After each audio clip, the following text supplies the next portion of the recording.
মা জামাইয়ের জন্য আজকে কি রাঁধছো মা? ডাল আর মাছের ঝাল। ডাল আর মাছের ঝাল, আর কিছু করো নাই? চাটনি খাবে না? আর এইগুলো কি এমনি এমনি হলো? চাটনি খাবে না কেন তোমার জামাই চাটনি খাবে না কেন? হ্যাঁ দেবো, চাটনি দেবো না, একদম না। টক দইটা দিলাম না, টক দইটা রেখে দিলাম। কি কি আছে?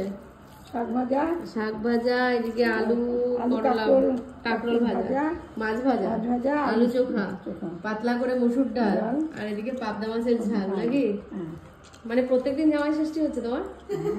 আর বাবাকে নিজে নিয়ে খেতে হচ্ছে? জামাইকে গুছিয়ে বেড়ে দিচ্ছ আর বাবাকে নিজে নিয়ে খেতে হচ্ছে মা? হ্যাঁ, এত এত দুর্গতি বাবার হয়ে গেল কি করে মা? ও মা, এত দুর্গতি বাবার কি করে হয়ে গেল? আমি হাতটা ধোবো তারপর তো দেবো না, বাবাকে নিজে নিয়ে খেতে হচ্ছে আর জামাইকে তুমি এত সুন্দর করে গুছিয়ে দিচ্ছ। বাবা নেবে? কেন বাবা, তোমার হঠাৎ শেষ অবস্থার কারণ? বয়স। আচ্ছা, বয়স হয়ে গেলে এরকম হয়? এরকম হয় একদম। মা বেড়ে দেবে না? না। আচ্ছা, তাহলে মার এখানে এসে উন্নতি হয়েছে বলছো? অবশ্যই। তোমাকে পাত্তা দিচ্ছে না একদম।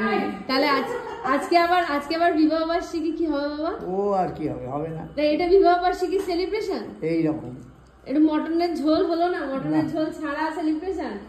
ও ছাড়া। হ্যাঁ ঠিক আছে, মটনের ঝোল ছাড়া সেই শাক দিয়ে সেলিব্রেশন, এটা কি হলো বাবা? এটা আমার, এটা দুদিনের ভাত। ভাত কমাও, যার যার পাতে ভাত থাকবে আমি খেয়ে মুখে দেওয়ার আগে আমি খেয়ে নেবো বললাম তো।